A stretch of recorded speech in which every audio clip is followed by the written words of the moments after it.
5 seconds. Start. பெரியோர்களே, தமிழக மக்கள் நீண்ட நாட்களாக எதிர்பார்த்து கொண்டிருந்த நல்ல நாள் இன்று உதயமாகியிருக்கிறது. தாய்மொழியை போற்றி பாதுகாத்து வளர்ப்பதற்காக அறிஞர்கள் புலவர்களை கூட்டி சங்கம் வைத்து வாழ்ந்தவர்கள் தமிழ் மன்னர்கள். இதைப்போல மொழியையும் அதில் உருவாகும் இலக்கியங்களையும் போற்றுவதற்கு ஒரு அமைப்பை கண்ட நாகரிகம் உலகில் எங்கும் இல்லை என்றுதான் நான் நினைக்கிறேன்.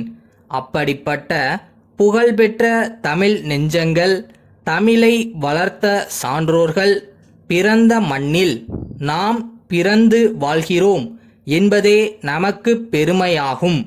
வரலாறு காண முடியாத பழமையான மொழியாக இருப்பதால் இறைவனே தலைமையேற்று சங்கத் தமிழ் வளர்த்ததாக கூறினார்கள் நமது முன்னோர்கள்.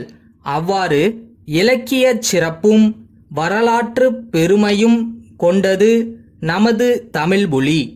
ஆயிரக்கணக்கான ஆண்டுகளுக்கு முன்பு பாண்டிய மன்னர்கள் நிறுவிய தமிழ்ச் சங்கம் இடையிடையே மறைந்தும் தளர்ந்தும் பிறகு தலைத்தும் வாழ்ந்து வருகிறது.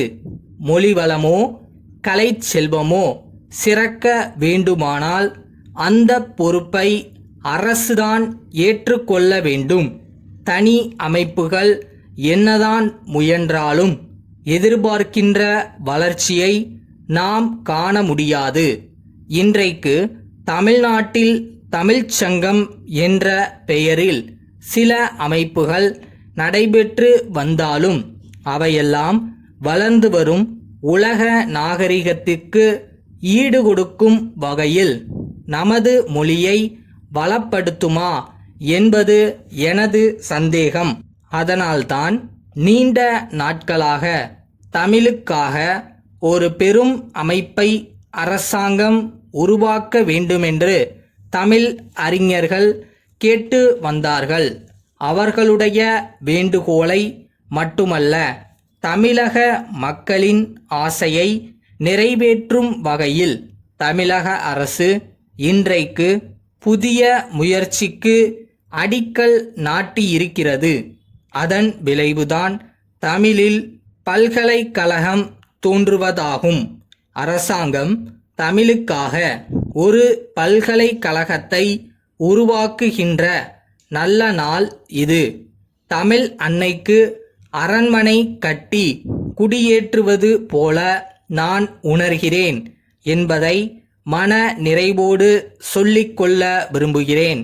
புலவர்கள் கூடி மொழி வளர்க்கிறார்கள் என்றால் இலக்கிய வளர்ச்சி ஒன்றைத்தான் அது குறிக்கும். பல்துறை அறிஞர்கள் சேர்ந்து மொழி வளர்ச்சியில் ஈடுபடும்போது தமிழ் மொழியின் வளம் மக்களின் வாழ்க்கை மேம்பாட்டிற்காக பயன்படும் என்பதை நாம் உணர வேண்டும். அத்தகைய பணியில் பல்கலைக்கழகம் தன்னை அர்ப்பணித்துக் கொள்கிறது என்பதை அறிந்து மகிழ்ச்சியடைகிறேன். தமிழ் பல்கலைக்கழகம் பல ஆராய்ச்சி பிரிவுகளை கொண்டதாக அமைந்துள்ளது என்று இங்கே குறிப்பிட்டார்கள். சுருக்கமாக சொல்ல வேண்டுமானால் தமிழ் பண்பாட்டு மையமாக இது விளங்குமென்று நம்புகிறேன். அறிவியல் தமிழ் என்றே ஒரு ஆராய்ச்சி பகுதி செயல்படப் போவதாக அறிவித்தார்கள். இது மிகவும் பாராட்ட வேண்டிய ஒன்றாகும். மேல் நாடுகள் நம்மை விட 50 ஆண்டுகள் முன்னேறிய நிலையில் இருக்கின்றன. அந்த இடைவெளியை குறைக்க வேண்டுமானால் எதிர்கால சமுதாயம் தமிழிலே அறிவியலை பயில நாம் உதவி செய்ய வேண்டும்.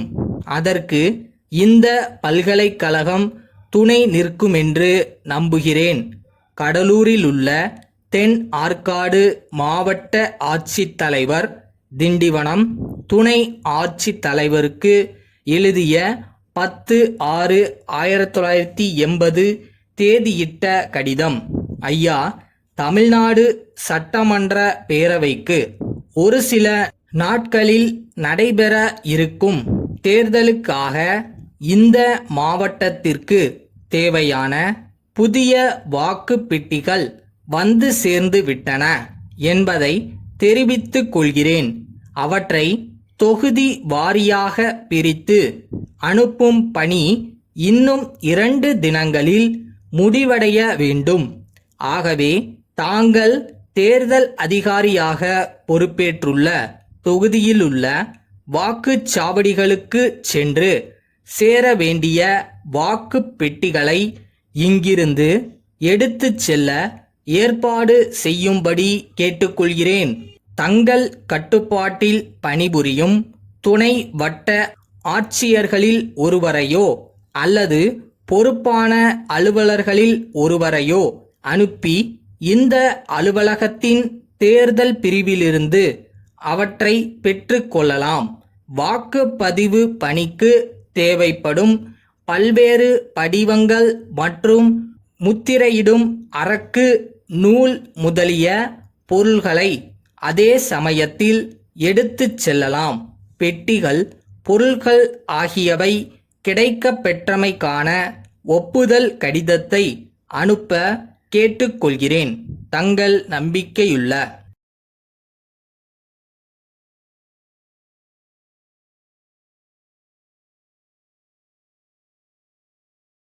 இதுவும் பாக்ஸிங் மாதிரி தான். அடிபட்டு கீழே விழுந்தா தோத்துட்டோன்னு அர்த்தம் இல்லை, மறுபடியும் எந்திரிக்காம விட்டாதான்.